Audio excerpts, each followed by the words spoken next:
ჩვენს და თქვენ შორის ვინც რუსული საქმე გააკეთა და დღემდე აკეთებს იმის დედას შევეცივე. დავიყაվել. გამარჯობა. მე რატივარ მუჯერი ჟურნალისტი, თქვენ უყურებთ პროექტ ცენზურის გარეშე. არა, მე არ ვაპირებ აკაურობა, არანორმატიული ლექსიკით წავბილწო. უბრალოდ ვეცდები ცენზურის გარეშე და განახოთ რას გვატყუებს პროპაგანდა და დღეს ხელში მომხვდა ირაკლი კობახიძე. მოგესალმებით.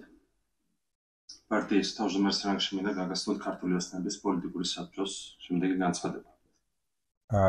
პირველი ვირეშმაკობა კობახიძისგან. პარტიის სახელით ვლაპარაკობ. ეს არის მისი მცდელობა, რომ რორამე იყოს შემთხვევით სადმე ვინმე თუ დაიწყოს მასთან ლაპარაკს, მე თავი გაიმართლოს, რომ ეგ განცხადებაო სახელმწიფოს პოლიტიკა კი არ იყო, ეს პარტიის სახელით გავაკეთე ჩვენო განცხადებაო და მეორე მხრივ შიდა მის ამომრჩეველზე სულ ერთია ხა რა სიტყვის რა დამიძახეთო, მათთვის მაინც პრემიერია, ხო? და ვინც მის ლეგიტიმობას არ ვაღიარებთ კიდე ჩვენ სულ ერთია რას გვეწყოს რა დაგვიძახეო, ჩვენთვის ის ნებისმიერ შემთხვევაში რეჟიმის ერთ-ერთი მოლაპარაკე თავია. ასე რომ ბრიფინგის დაწყებისთანავე ის მას იწყებს ვირეშმაკობით. ეს არის ერთი გზავნილი საომავლოდ რომ დაჭირდეს, მეორე მხრივ შიდა მომხმარებელს ელაპარაკება. ბოლო რამდენიმე კვირის განმავლობაში ევროპული ბიუროკრატიის მხრიდან საქართველოზე სრულად უსაფრთხო თავდასხმებმა იმდენად მასშტაბური ხასიათი შეიძინა, რომ როგორც ქართულ ხალხთან ანგარიშვალდებული, ასევე ჩვენ ქვეყანაში მშვიდობასა და სტაბილურობაზე პასუხისმგებელი პოლიტიკური გუნდი თავს ვალდებულად მიიჩნევთ საზოგადოებას დეტალურად განუმარტოთ ის ფარული პოლიტიკური ძიახსვლები, რაც საქართველოს წინააღმდეგ წარმოებულ ტრულ კამპანიაში ზედაპირზე არ ჩანს. საზოგადოებას კარგად ახსოვს, რომ ჩვენი ქვეყნის და ქართული ხალხის მიერ არჩეული ხელისუფლების მიმართ სრულად უსამართლო დამოკიდებულება უკრაინაში ომის დაწყებას ემთხვევა. საინტერესო ამბავი არის, ეს დავიმახსოვროთ, იმიტომ რომ მომავალში გადახვევით უყურებ ახლა თქმა უნდა, მომავალში ის სხვა მიზეზებს და სხვა თარიღებს დაასახელებს ამ უსამართლობის დაწყების, ესე ვთქვათ, თუმცა თავისთავად ის რომ თქვა რომ უკრაინას უკავშირდება ეს ამბავი, ჩემი აზრით უკვე მნიშვნელოვანია, იმიტომ რომ დიახ, უკრაინაში ომს უკავშირდება, ქართული ოცნების მხრიდან ღიად პრორუსული განცხადებების გაკეთება და ღიად ევროკავშირის და დასავლეთის ზოგადად საწინააღმდეგო ცვლა და ეს უკავშირდება სავარაუდოდ ივანიშვილის ფსონს, მთლიან ფსონს რუსეთის მოგებაზე და იფიქრა რომ ახლა იყოს სწორი დრო, ანუ მაშინ როდესაც რუსეთმა უკრაინაში ომი დაიწყო, რომ მას ღიად დაეფიქსირებინა, რომ ის მხარს უჭერს რუსეთს და ყველა შემდგომი ნაბიჯი ამის დამადასტურებელი იყო და შესაბამისად დიახ, აი ამ დიდი გეოპოლიტიკური ამბის შემდეგ დაიწყო ქართული ოცნების ხელით საქართველოს უკუსვლა ევროკავშირთან. ამერიკის შეერთებული შტატების წინა ადმინისტრაცია, თავად ბაიდენი, სახელმწიფო მდივანი ბლინკენი, ყოფილი ელჩი დეგნანი და სხვა მაღალი თანამდებობის პირები გამოდევებით ესმოდნენ თავს საქართველოს სრულად აბსურდულად ფაქტების გარეშე გადამაშავებდნენ რუსეთთან კავშირში და ფურცელზე დაწერილი სტრატეგიული პარტნიორობის დარღვევაში, მაშინ როდესაც საქართველოს ყველაფერი გააკეთა პოლიტიკურად უკრაინის ხარდასაჭერად, შევერთა ასობით რეზოლუციას, იყო მის დანაშაულების გამოძიების საკითხის თანასპონსორი, შეიფარა უკრაინელი პოლულები, დაეხმარა ომში მყოფ ქვეყანას ჰუმანიტარული გვერდებით და პირნათლად იცავდა სანქციებისგან თავის არიდების სტანდარტებს. ეხა აი აქ რა სიტყვება, თითქოს ეს ყველაფერი ხო გავაკეთე სახელმწიფო, მაგრამ რა სიტყვება ჯერ ერთი ქართული ოცნება ამ ყველაფრის წინააღმდეგი იყო, არაფერს არ აკეთებდა, სანამ თბილისში ძალიან ფართომასშტაბიანი აქციები არ დაიწყო და პრაქტიკულად საზოგადოების წნეხის ქვეშ არ მოუწიათ მათ ამ ნაბიჯების გადადგმა. დიახ, მათ საზოგადოების წნეხის შემდეგ მოუწიათ ამ ნაბიჯების გადადგმა. შეგახსენებთ, ყველაზე დიდი ერთ-ერთი სკანდალი იყო გენერატორებთან დაკავშირებით, ჯერ ამბობდნენ, რომ საერთოდ არ გვაქვს გენერატორები და რა გავაგზავნოთო. ასე რომ აი აქ ისაც მიიწერა როგორც მათი ხელისუფლების ნაბიჯები უკრაინის ხარდასაჭერად, აქ ეს ერთის თითქოს არ იტყუება, იმიტომ რომ ეს მართლა მოხდა, თუმცა ეს მოხდა იმ წნეხის შედეგად, რომელშიც ქართული ოცნება მოექცა მაშინ, როგორც საერთაშორისო საზოგადოების მხრიდან, ასევე შიგნიდან საზოგადოების მხრიდან, საქართველოს მოქალაქეების მხრიდან, რომლებიც ძალიან მკაფიოდ და ცალსახად მოითხოვდნენ, რომ აი ეს ნაბიჯები გადადგმულიყო. ამ უკანასკნელ საკითხზე დასკვნა უშუალოდ ამერიკიდან ჩამოსულმა სანქციების კოორდინატორმა ბატონმა ობრაიანმა დაწერა, და ჩვენ ქვეყანას ამისათვის მალდებაც გადავხატა.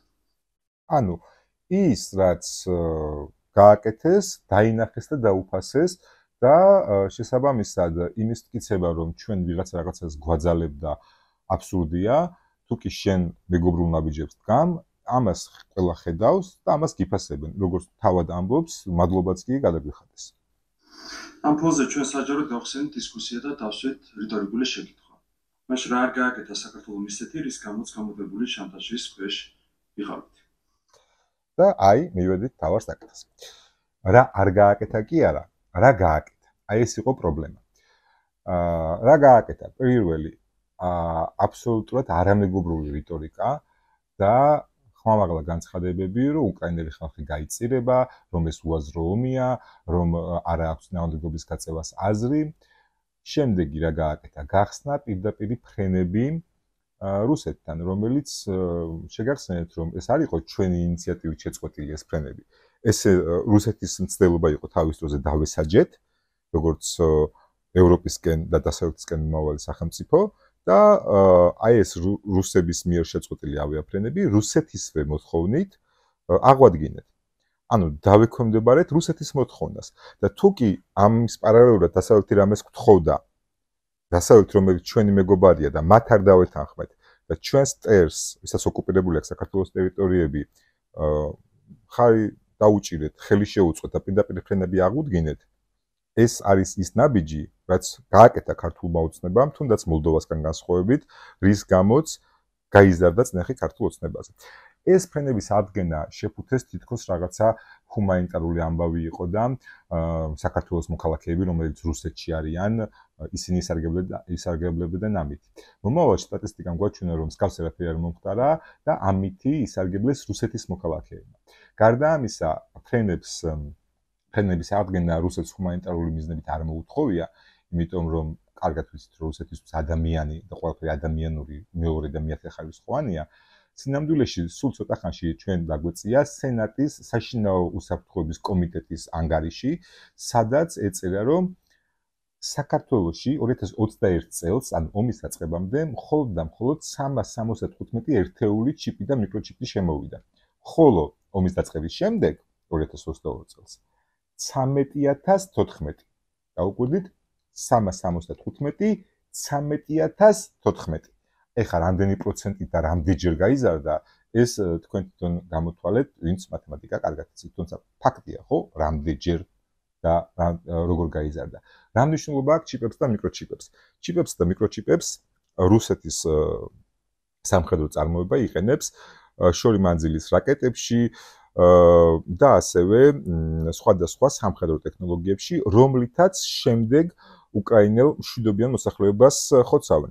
შეგახსენეთ, რომ ომის დაწყების დღიდან აი ამ სტრატეგიულ ავიაციას და სარაკეტო თავდასხმებს ძირითადად სამოქალაქო ობიექტებზე აწარმოებს რუსეთი, როგორც არის ენერგოობიექტები, საცხოვრებელი სახლები და ასე შემდეგ. ასე რომ აი ეს გავაკეთეთ, რის გამოც შემდეგ წნეხი გაიზარდა, რასაც ეს რეჟიმის მოლაპარაკე თავი შანტაჟ ეძახეს. შანტაჟი კი არ იყო თხოვნა მეგობრების მხრიდან, რომ მტერს ნუ ეხმარები.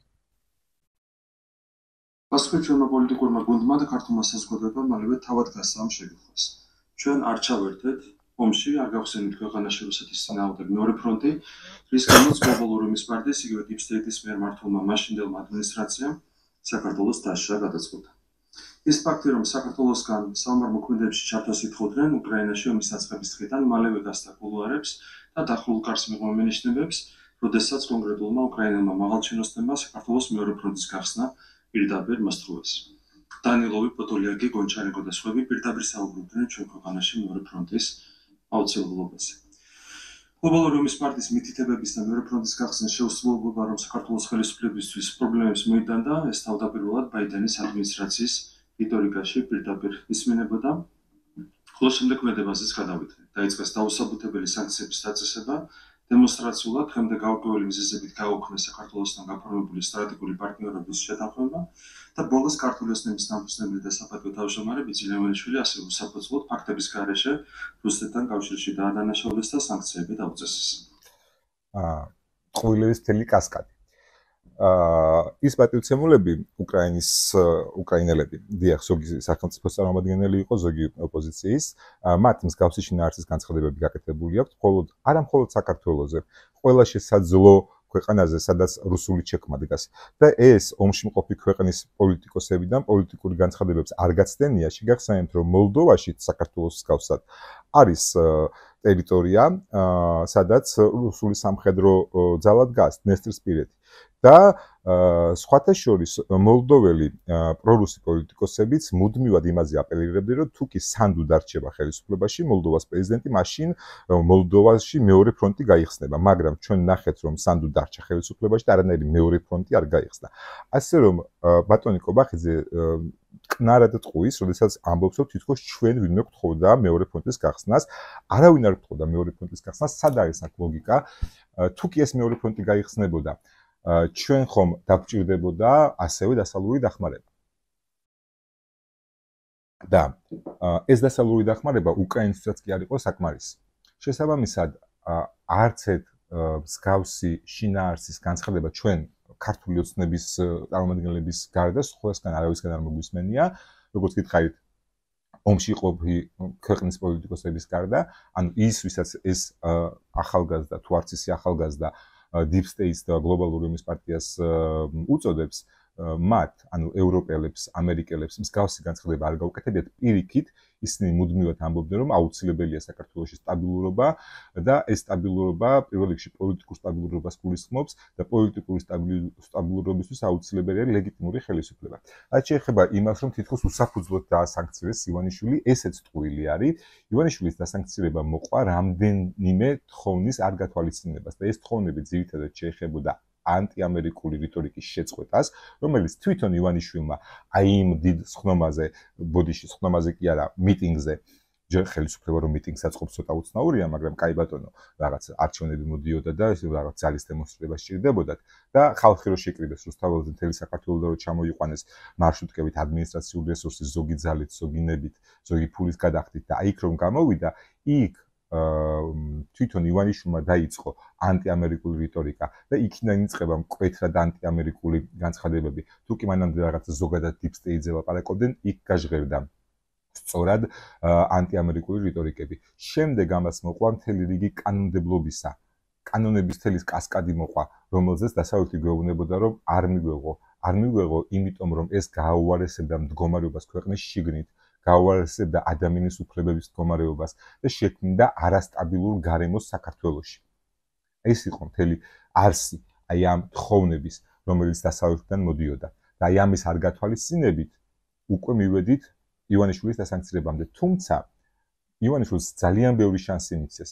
დაიწყო ძალიან დაბალი დონის ჩინოვნიკების დასანქცირებით. მერე იყო თხოვნა, რომ არ მიგვეღო სასამართლოების შესახებ კანონი და მოსამართლეები დაასანქცირეს. იმის გამო, რომ ეს კანონი მაინც მიიღეს. მერე კიდე მოყვა თხოვნა, რომ არ გადაგვედგა ეს ნაბიჯი. რაზეც ესა თუ ის ნაბიჯი, რაზეც ასევე არ დავთანხმდით და მერე უკვე ფარცხალაძე დაასანქცირეს, რომელიც ინდოეთის რუსეთის მოქალაქე იყო. და ასე შემდეგ. პირდაპირ ივანიშვილი არავის არ დაუსანქცირებია, პირიქით. მთელი ცდილობა იყო, რომ ეს არ მომხდარიყო, რომ როგორმე ქართული ოცნება დაბრუნებოდა საქართველოს დასავლურ ინტეგრაციას, მაგრამ არ მოხდა და შემდეგ დაასანქცირეს ივანიშვილი, ასე რომ აი ეს ყველაფერი რაც ეხლა ბოლოს ვილაპარაკ, არის აბსოლუტური მტკნარი ტყუილი. თავის მხრივ ამ შანტაჟს ეწოლას მარტივი მიზანი ჰქონდა. გლობალურ ომის პარტიას ბაიდენის ადმინისტრაციის ხელით უნდა დაერწმუნებინა ქართული ხალხი, რომ მთავრობა აცდა დასავლურ კურსს, ხოლო ამის შემდეგ ისევ ქართული ხალხის ხელით უნდა მოეყვანათ ქვეყანაში აგენტურული ხელისუფლება, რომელიც პირდაპირ გაგებით მეორე დღესვე ჩართავდა ქვეყანას ომში. საპასუხოდ ქართულმა საზოგადოებამ ღირსეული ნაბიჯი გადადგა, სრულად გააცნობიერა, რომ ხელისუფლებამ ქვეყანა გრევას და ომის დამღუპულ შედეგებს გადაარჩინა, რის გამოც 2024 წელს არჩევნებზე ჩვენს პოლიტიკურ გუნდს კიდევ უფრო დიდი ლეგიტიმაცია მიანიჭა. აქ ალბათ ის იგულისხმა არჩევნები რომ მოიპარა, საერთოდ არჩევნების ცნება რომ გააუქმა და ის რიცხვები დაიწერა რაც უნდოდა, მაგრამ ის ბოდიში და ბოდვა რაც მანამდე იყო. ანუ რა გამოდის დააკვირდით ახლა აი ამისი განმარტებით, რომ თვითონ რომ მიიღეს კანონმდებლობა, რომელიც ქვეყნის განვითარებას ეწინააღმდეგებოდა, ეს ყოფილა ამერიკის მხრიდან ცდილობა ჩარევის. ანუ დააკვირდით, ქართული ოცნება იღებს კანონებს, რომელიც არაფერში არ ვარგა, რომელიც საქართველოში დემოკრატიას აუარესებს, რომელიც ადამიანის უფლებებს აუარესებს, რომლის გამოც იყო დიდი მღელვარება, დიდი აქციები, ამ ყველაფერს ქართული ოცნება აკეთებს და თან ეს გვიმტკიცებს, რომ ესო იყო ბაიდენის ცდილობა და რანაირად. აი რანაირად. რაც შეეხება ომში ჩართოს გადაგვარჩინეს და რაღაცა. კიდევ ერთხელ ვიმეორებ, იგივე რიტორიკა იყო აბსოლუტურად მოლდოვაში, რომ თუ კი მაია სანდუს არჩევნებში გაიმარჯვებოდა და მაია სანდუ დარჩებოდა ხელისუფლებაში მოლდოვაში, ომი გაჩაღდებოდა, მეორე ფრონტი გაიხსნებოდა, მაგრამ ჩვენ ნახეთ, რომ არაფერი მსგავსი არ მოხდა. ასე რომ უბრალოდ მათი ტყუილი არის ეს ნარატივი, რომ ჩვენ ვინმე ომში ჩართვას გთხოვდა და ჩვენ ასე ვთქვათ, გადაგვარჩინა ქართულმა ოცნებამ. ქართულმა ოცნებამ კი არ გადაგვარჩინა, დაგუღუპა, იმიტომ რომ დღეს ვდგევართ რეალურად უვიზო მიმოსვლის შეჩერების წინაშე. გარდა ამისა, ისინი აი ამ არჩევნებზე როცა იძახიან, რომ ხალხმა ლეგიტიმაცია მოგცაო, არავის დედამიწის სულზე მათი ლეგიტიმაცია არ უღიარებია რამდენიმე სახელმწიფოს გარდა. თუმცა მათ შორის ეუთოს დასკვნაშიც კი წერია, რომ ეს არჩევნები არაფრად არ ვარგოთა. ჩვენ მხრივ სწორედ ქართულ საზოგადოებასთან არსებული პასუხისმგებლობის გათვალისწინებით ღირსეულად გამოვკლავდით არჩევნების შემდგომ გარედან დაფინანსებულ რევოლუციურ პროცესებს, შეუნარჩუნეთ ქვეყანაში მშვიდობა და ეკონომიკური წინსვლა, რომელიც საერთაშორისო ინსტიტუტების მიერ გამოქვეყნებული კვლევებითაც ცხადად დასტურდება. კიდევ ტყუილი. ანუ გარედან დაფინანსებული რევოლუციური სცენარიო. მე შეგახსენებ სიტუაციას არჩევნების შემდეგ, როდესაც ოპოზიციური პარტიები ვერ ახერხებდნენ ხალხის ქუჩაში გამოყვანას. სრული ფრუსტრაცია იყო საზოგადოებაში. ვერ იყო გამოქვეყნებული სქემა, რა სქემითაც მოყვა ეს არჩევნები, რომლებიც მერე ნელ-ნელა უკვე დაიდო, სქემა, რითიც მოიპარა ეს არჩევნები. მაშინ ოპოზიციური ველი ასე იყო თუ ისე იყო, ფაქტია, რომ მასშტაბური საპროტესტო აქციების დაორგანიზებას ვერ ახერხებდა. ფიზიკურად ვერ ახერხებდა, ხალხი ქუჩაში არ გამოდიოდა. თუმცა, აი ეს ვაჟბატონი, აი ეს შემდეგ გამოვიდა და თქვა, რომ აჩერებს საქართველოს ევროკავშირში ინტეგრაციას. ეხლა თუ იმ სიტყვებზე გამომეკიდებით, რომ 2030 წლამდე გადადო, კი ბატონო, გამომეკიდეთ, მაგრამ შინაარსი და ფაქტები რაც გვაქვს, არის შემდეგი, რომ მას შემდეგ საქართველოში მდგომარეობა კიდევ უფრო გაუარესდა, მას შემდეგ ჩვენ დღეს ეტაპ-ეტაპ ნაბიჯ-ნაბიჯ მოვედით ნიშნულამდე, როცა უკვე ღიად საუბრობენ იმაზე, რომ ქვეყანას სავიზო ლიბერალიზაცია შეუჩერდება და უვიზოდ ევროკავშირში ვეღარ ვიდეთ. და ის რევოლუციური სცენარი, რომელზეც ეს ვაჟბატონი ამბობს, ვინმემ კი არ დააფინანსა და ვინმეს ინსპირირებული კი არ იყო, პირადად პერსონალურად ამის სიბრალი იყო. ის გამოვიდა ბრიფინგზე, თქვა ის აბსურდი, რაც თქვა, მერე განრისხებული ხალხი ქუჩაში რო გამოვიდა და პოლიციელები რო ჩააყენეს ცარიელი პარლამენტის შენობის წინ, შეგახსენებთ, რომ თვითონ იმ საღამოს, როდესაც პირველი შეტაკებები მოხდა პოლიციელებსა და დემონსტრანტებს შორის, თვითონ რესტორანში ისხდნენ და ალბათ საქართველოს სადღეგრძელოსაც სვამდნენ. თუმცა მგონია, რომ სადღეგრძელოების დონეზეც აღარ სვამენ და რა მაგარი ტრუკები ჩააწერეს, იმაზე ხითხითებენ მარტო რომ რჩებიან.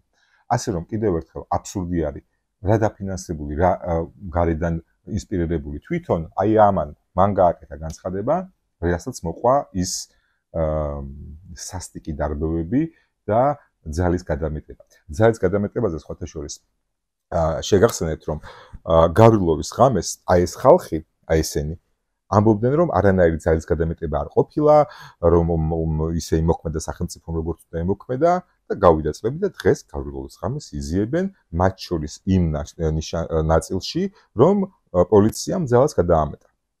ასე რომ დრო გვაჩვენებს, რომ მათი ყველა განცხადება ტყუილია და ახლაც მე მგონი ყველაფერი გასაგებია. სამწუხაროდ პირდაპირ უნდა ითქვას, რომ დღეს ზუსტად ანალოგიური და კიდევ უფრო მძლავრი ზეწოლა საქართველოს ხელისუფლებაზე ევროპული ბიუროკრატიის მხრიდან გრძელდება. უკვე არავისთვისაა საიდუმლო, რომ გლობალური ომის პარტიას სრულ კოორდინაციაში ხავს ევროპული ბიუროკრატია და ჩვენი ქვეყნის წინააღმდეგ გაცხოველებულ შანტაჟს აწარმოებინებს. მიზანი აქაც იგივეა.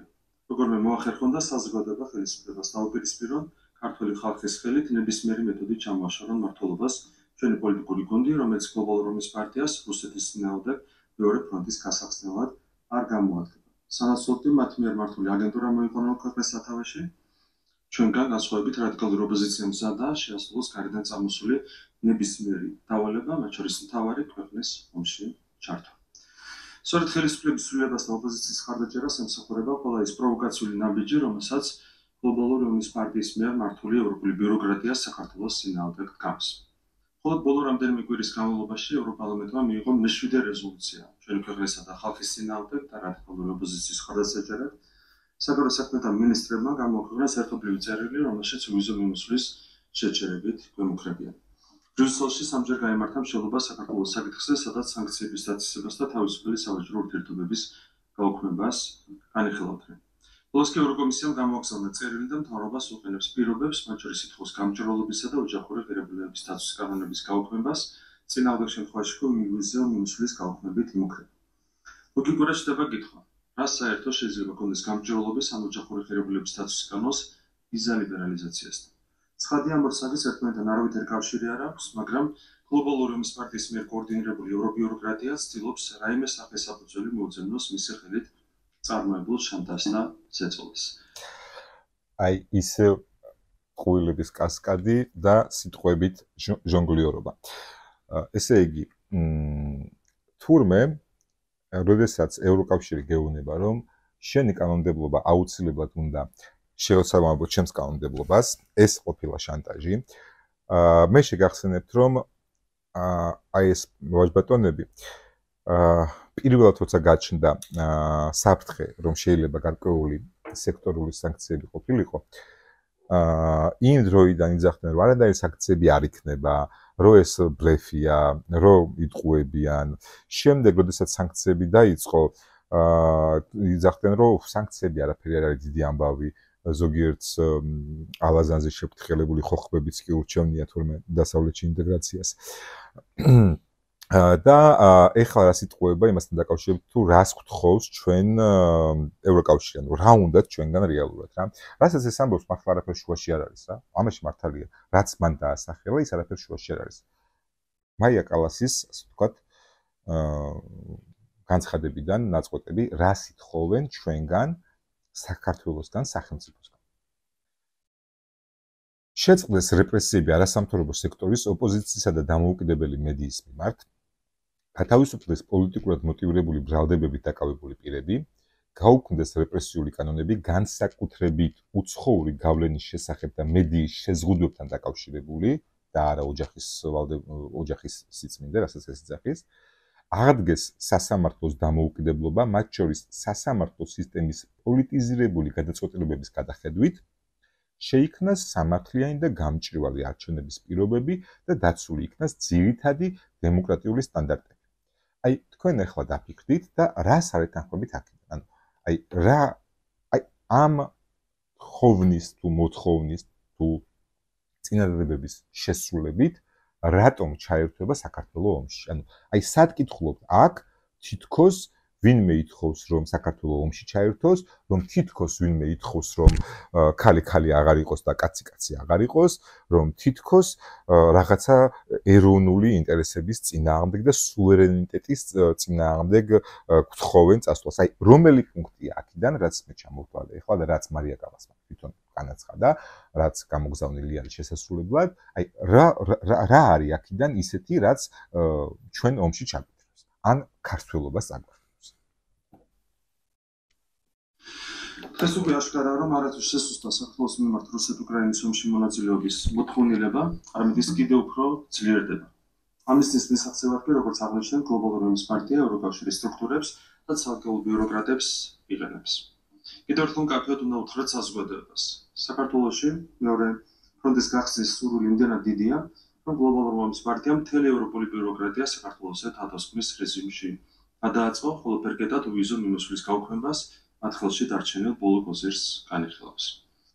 ანუ კიდევ ერთხელ ჩვენ უცუდები კი არ ვართ, ჩვენ კი არ მიგვიღიაო ეს გაუგებარი კანონებიო, ჩვენ კი არ გაგვიკეთებია რამე ისეთი, რაც ევროპულ სტანდარტებს ცდებაო, ჩვენ კი არ გვიწამებია ხალხიო, ჩვენ კი არ გვიცემია ქუჩაში ხალხიო, ჩვენ კი არ დაგვიჭერია პოლიტიკური ნიშნით ადამიანებიო. შეგახსენებთ, რომ აი ეს ჯგუფურ ძალადობაზე რო არის ხალხი ახალგაზრდა ბიჭები დაჭერილი, ვერც ერთი სპეცრაზმელი, რომელიც ამბობს, რომ დავშავდიო, ვერც ერთი სპეცრაზმები ვერ ასახელებს, რომ აი კონკრეტულად შენ, ან კონკრეტულად შენ მესროლე რამე.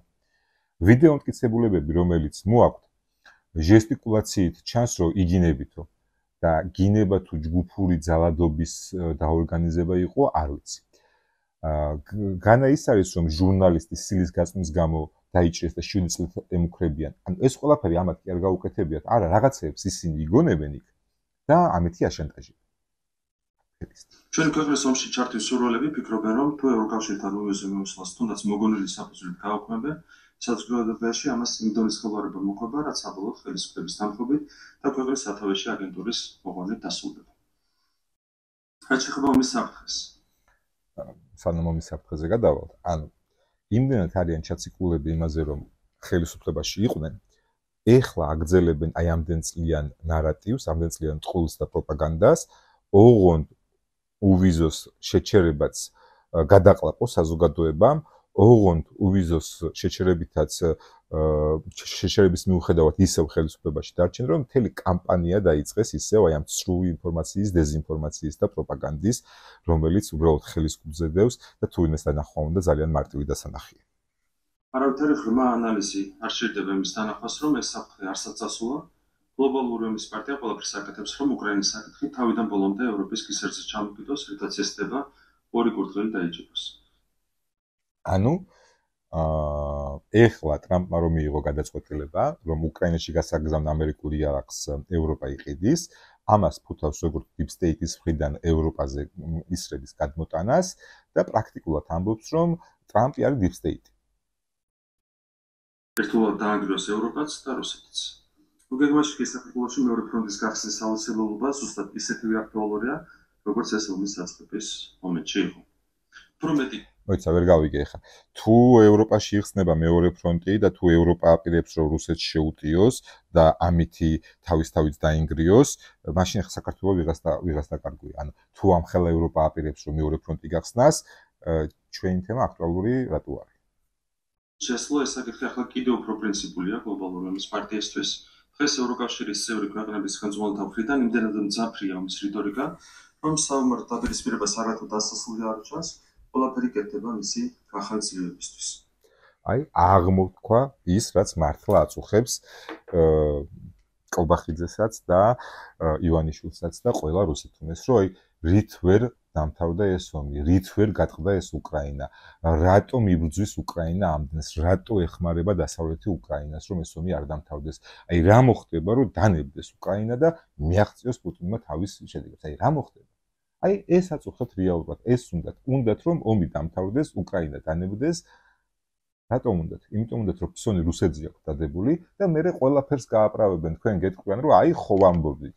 და ეხლა ხდებიან თვითონ ძალიან კარგად რომ ისი არ ხდება როგორც ამათ ეგონათ, არიან განამწარებულები. სულ ეს არის. უკრაინის მაქსიმალური შეიარაღება, შორმანძილზე მოქმედი იარაღის მიწოდება, სანქციების დამძიმება რუსეთისთვის, გადამდგარი გენერლების განცხადებები, რომ მოახლოეს პერიოდში ისინი ემზადებიან რუსეთთან ომისთვის, ეს ყველაფერი ახლად აჩვენებს გლობალური ომის პარტიის გეგმას, რუსეთ-უკრაინის ომის საფუძველზე, ევროპის ხარჯზე გაგრძელდეს საომარი მოქმედებები და გაძლიერდეს ის პროცესები, რომელიც დაკავშირებულია ერთი მხრივ ევროპის და მეორე მხრივ რუსეთის სასუსტებასთან, რა თქმა უნდა, ეს პროცესები ასეთი შედეგით დასრულდება. ანუ თვითონაც გაჭედა, თვითონაც აიჭრა, რომ ეს რაღაცა ძალიან სიგიჟეს ვკითხულობ. რა თქმა უნდა, თავისი წაკითხული ექნებოდა ძალიან კარგად მანამდეც, მაგრამ ნახეთ ხალხო, ანუ რას ამბობს, რომ თურმე რადგან ევროპაში დაიწყეს სამზადისი რუსეთთან ომისთვის, ეს ნიშნავს, რომ გლობალური ომის პარტია ემზადება რუსეთთან ომისთვის. ანუ რა გამოდის, რომ გლობალურმა ომის პარტიამ უკრაინა აიძულა, რომ ეიძულებინა რუსეთი რომ შეჭრილიყო უკრაინაში და ეხლა თვითონ ესხმის თავს რუსეთს. ანუ ის კი არა რომ საფრთხეები გაანალიზა დასავლეთმა, დაინახა როგორც იქნა რუსეთის რეალური სახე, დაუჯერეს სამხედროებს რომ და მათ შორის დაზვერვას რომ რუსეთი არ შემოიფარგლება მხოლოდ უკრაინით და დაიწყეს ამისთვის სერიოზული მზადება. არა, ეგ არა. ეგ რა შუაშია კაცო. გლობალური ომის პარტია აპირებს რომ იმას ახდენს. რუსეთთან ომი დაიწყოს და თან რაც თავარია, ამითი რუსეთის დასუსტება უნდათ. ხო, უნდათ რუსეთის დასუსტება. რა თქმა უნდა. რუსეთმა ეს უნდა წააგოს. რუსეთი ამას თუ არ წააგებს, უკრაინაზე არ გაჩერდება და მეტიც ყველანაირი სადაზვერვო ინფორმაციით პოსტსაბჭოთა სივრცეზეც არ გაჩერდება და უკვე აღმოსავლეთ და ცენტრალურ ევროპისკენ გაიწევს. ასევე ხაზგასასმელია ევროკავშირის წევრი ქვეყნების გადაწყვეტილება, რომელიც მიხედვითაც სამომავლოდ შეერაღებაზე მთლიანი შიდა პროდუქტის 5% დაიხარჯება, რაც ამ ქვეყნების ბიუჯეტის 15%-ს აღემატება. გლობალური ომის პარტიის მიერ ნაკარნახევი ეს ნაბიჯი ევროპულ ქვეყნებს მილიტარისტულ ქვეყნებად აქცევს, რაც ერთი მხრივ კიდევ უფრო ზრდის კონტინენტზე სამარი ესკალაციის საფრთხეებს, ხოლო მეორე მხრივ სამხედრო ხარჯების გაზრდა კიდევ უფრო დაამძიმებს ევროკავშირის ეკონომიკის მდგომარეობას და სოციალურ ფონს. ყაվել, აი ნახე, როცა შენ დაგინებით იძახდი, აი ეს არის რუსული საქმის კეთება. ანუ თუ კი ევროკავშირი და დასავლეთი ემზადება იმისთვის, რომ რუსულ საფრთხეს და რუსულ აგრესიას პასუხი გაცეს, ეს ყოფილა ცუდი. ანუ ამ ხალხს აწყობს, რომ რუსეთმა გაიმარჯვოს. იმიტომ რომ თუ კი ახლა ცუდია, რომ ევროკავშირი და ნატო ემზადება და როგორც იქნა გამოფხიზდა და შეიძლება დაიწყოს მთლიანი შიდა პროდუქტის 5%-ის შეერაღებაზე დახარჯვა, რაც ხათაშორის ნატოს ვალდებულებით აქვს აღებული და რო არაკეთებდნენ აქამდე, ეგ იყო ცუდი და მაგან მიიყვანა რუსეთი ესეთ მადამდე. თუმცა ეგ ცუდი ყოფილა, რომ სოფლიო ემზადება, რომ რუსეთს წინააღმდეგობა გაუწიოს იმ შემთხვევაში, თუ რუსეთი უკრაინას გადალახავს და შემდეგ გაიწევს ევროპას. აი ეს არის რუსული საქმის კეთება. ყავე. ამ მომძიმეს პირობებში გმართებს უკიდურესი სიფრთხილე, რაც საზოგადოება არ დაფნას ევროპული ბიუროკრატიის მხრიდან წამოსულ შანტაჟს და პროვოკაციებს და არ გადადგას ისეთი ნაბიჯი, რომელიც ჩვენ ქვეყანას უპირობო განადგურებას უხდის. რაც შეეხება მიმდინარე პროცესებში ამერიკის შეერთებული შტატების როლს. სანამ ამერიკაზე გადავალ, ანუ აქ ეხლა თქვა, რომ თუ კი უიზოს გაგუჩერებენ, თქვენ ხმა არ ამოიღოთ, იმიტომ რომ თქვენ თუ ხმას ამოიღებთ, ომი დაიწყებაო. აი ამ აბსურდში გაცხოვრებთ ბატონი კობახიძე. ფაქტია, რომ საქართველოს მიმართ მოქმედი ადმინისტრაციის დამოკიდებულება კარდინალურად არის შეცვლილი და შეჩერებულია ის უსამართლო დამოკიდებულება, რაც წინა ადმინისტრაციის მხრიდან მომდინარეობდა და რაც ახლა ოფიციალური ბრიუსელის ხელით ჩვენი ქვეყნის მიმართ კიდევ უფრო მწვავედ გრძელდება. ანუ აქ მართლა ვერ გავიგე, ანუ შეცვლილია ახლანდელი ადმინისტრაციის პოლიტიკაო, მაგრამ ის არის რა ქვია, თანო ბრიუსელზე ახდენენ ზეწოლასო, რომ უფრო გაუარესდეს მდგომარეობაო და თქვენ როგორ გაიგეთ ეს ამბავი კომენტარებში დაწეროთ. აქვე თუ აქამდე მიყურებთ და არ გაგილაიქებიათ შე ვიდეო და ლაიქეთ, არხი გამოიწერეთ. ეხლა გავაგრძელოთ ამ მისის მენა. გითხოვსა კიდევ ერთხელ ვადასტურებთ, რომ პრეზიდენტ ტრამპს უსურვებს წარმატებას დიპსტეიტის წინააღმდეგ ბრძოლაში, თუმცა ასევე ვიტოვებთ გონივრულ ეჭვს, რომ შეასრულა ეს ბრძოლა არა დიპსტეიტის დამარცხებით, არამედ მისი რებრენდინგით დასრულდეს. რის მიზანიც ამერიკის შეერთებული შტატების გვერდით გაწევა, ხოლო რუსეთ-უკრაინის ომში ევროპის სრული სიმსხლობრივი ჩათრევა და საბოლოოდ ევროპისა და რუსეთის ერთდროულად ანგრევა შეიძლება იყოს. ამ ყველაფერს რო გვიჩვენებს, თუმცა სამართლიანობისთვის ის უნდა აღინიშნოს, რომ მოქმედ ადმინისტრაციას დღემდე არაფერი გაუგეთებია, რათა გამოესწორებინა წინამორბედის შეცდომები საქართველოსთან მიმართებით, ჯერ კიდევ ძალაში რჩება უსამართლოდ დაწესებული სანქციები, აგრეთვე უპასუხოდ რჩება ჩვენი ღიად დაფიქსირებული სურვილი, რომ ურთიერთობა სუფთა ფურცლიდან დავიწყოთ. ანუ ამერიკაზე ლაპარაკი იმით დაიწყო, რომ გამოსწორდება მდგომარეობა. მერე თქვა, რომ ბრიუსელის გავლით ცდილობენ ჩვენზე ზეწოლასო. მერე თქვა, რომ იმედი მაქვს, რომ ტრამპი დიპსტეიტს დაამარცხებსო, მაგრამ შეიძლება ვერც დაამარცხოსო. და ბოლოს თქვა, რომ პრინციპში არც არაფერი არ გამოსწორებულაო, არც სანქციები მოუხსნიაო და ჩვენს თხოვნას, რომ ერთი ფურცლიდან დავიწყოთ ყველაფერიო, არ პასუხობენო. და თან მანამდე შეგახსენეთ იმას იძახდნენ, რომ სანქციები არ მუშაობს და დიდი ამბავიო. თან უნდათ რომ სანქციები მოხსნან, თან უნდათ რომ არაფერი არ გააკეთონ, თან უნდათ რომ ანტიამერიკული რიტორიკა გქონდეთ და თან უნდათ რომ თეთრი ფურცლიდან დაიწყოთ. მოგეთ მაგარ გაუგებრობაში არიან და ამ გაუგებრობას მარტო იმით ფარავენ, რომ ომის საფრთხით გვაშინებენ, საფრთხეს, რომელიც უბრალოდ ბუნებაში არ არსებობს. იმიტომ რომ ეს საფრთხე, ანუ თუ კი რავი, მოლდოვაში ხო დიპსტეიტია ამათ იწმენით და რატო არ არის მოლდოვაში ომი? რატო? კიდევ ერთხელ გამოხატავთ გულწრფელ სურვილს, რომ პრეზიდენტ ტრამპმა შეასრულოს მისი ერთ-ერთი მთავარი წინასაარჩევნო დაპირება, და გაანადგუროს Deep State-ი, წინააღმდეგ შემთხვევაში Deep State-ი, იგივე გლობალური ომის პარტია დაანგრევს არა მხოლოდ ამერიკას, როგორც დონალდ ტრამპმა თავად აღნიშნა, არამედ ევროპასაც. თუ არ იკითხებიო, გეგონება არ იცოდა, რომ პირველ კითხვას იმედი დაუსვამდა და გეგონება ეს კითხვაც იმედში მოიფიქრეს. ესალმებით, ბატონო ირაკლი, ჩემი პირველი კითხვა თქვენს ბრიფინგს ეხება, მთელი ანალიზი მოვისმინეთ თქვენ. 11 საათზე დაიწყო 10 წუთი ილაპარაკა და 10 წუთი ყოფილა ვრცელი ანალიზი. ოკეი, შეიძლება იყოს კიდევაც. განმოვისმინეთ სახელმწიფო პარტიის პოზიცია, თქვენ ამბობთ, რომ ამ ნახეთ, როგორ იმაშვება, რა ქვია, ეხმაურება იმედის კითხვა ბრიფინგის დასაწყის პარტიის პოზიცია მოვისმინეთ. პარტიისო. პროცესში საზოგადოებასაც განსაკუთრებული როლი აქვს, თუმცა აი რა რესურსი რჩება, რის გაკეთებას აპირებს ხელისუფლება იმისთვის, რომ არ დადგეს ის შედეგები, რაზეც თქვენ საუბრობთ, რომ მაგალითად ქვეყანა დარჩეს ვიზალიბერალიზაციის გარეშე, ან მოხდეს ხელისუფლების იმგვარად ცვლილება, რომ შემდეგ როგორც ამბობთ, ჩვენი ქვეყანა აღმოჩნდეს ომში. სად რჩება რესურსი და თუ არის რას გააკეთებთ ამისთვის?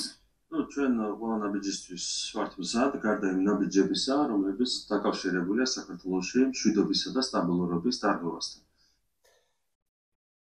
ანუ, იქიდან გამომდინარე, რომ არც ერთ ნაბიჯს არ გვთხოვენ მშვიდობის და სტაბილურობის დასარღვევად, გამოდის, რომ არაფერს არ აპირებენ. კიდევ ერთხელ შეგახსენებთ, რა უნდა ევროკავშირს, რა? შეწყდეს რეპრესიები არასამთავრობო სექტორის ოპოზიციის და დამოუკიდებელი მედიის მიმართ, გათავისუფლდეს პოლიტიკურად მოტივირებული ბრალდებებით დაკავებული პირები, გაუქმდეს რეპრესიული კანონები განსაკუთრებით უცხოური გავლენის შესახებ და მედიის შეზღუდვასთან დაკავშირებული, სად არის აქ ნახსენები ის კანონები ესენი, რომ აპელირებენ. აღდგეს სასამართლოს დამოუკიდებლობა, მათ შორის სასამართლო სისტემის პოლიტიზირებული გადაწყვეტილებების გადახედვით, შეიქმნას სამართლიანი და გამჭვირვალე არჩევნების პირობები და დაცული იქნას ძირითადი დემოკრატიული სტანდარტები. აი სად არის აქ, აი ამ ნაბიჯების გადადგმით, აი ამ პირობების შესრულებით, რანაირად დაირღვევა ჩვენი უსაფრთხოება? რანაირად? გაჩხობა იმ პირობებს, რომლებსაც აყენებს ევროპული ბიუროკრატია საქართველოს მიმართ, საქართველოს ხელისუფლების მიმართ, ყველა ეს პირობები. აი ხომ მოვისმენთ რა პირობები არის? ეხლა ამის ინტერპრეტაციას მოვუსმინეთ. პრაქტიკულად დაკავშირებულია საქართველოში მშვიდობისა და სტაბილურობის დარღვევასთან. მასთან დაკავშირებითაც პირველ რიგში საზოგადოებამ უნდა გააკეთოს შესაბამისი ანალიზი, შესაბამისი შეფასებები, რაში ჭირდება ევროპული ბიუროკრატია საქართველოში მშვიდობისა და სტაბილურობის დარღვევა. თქვენ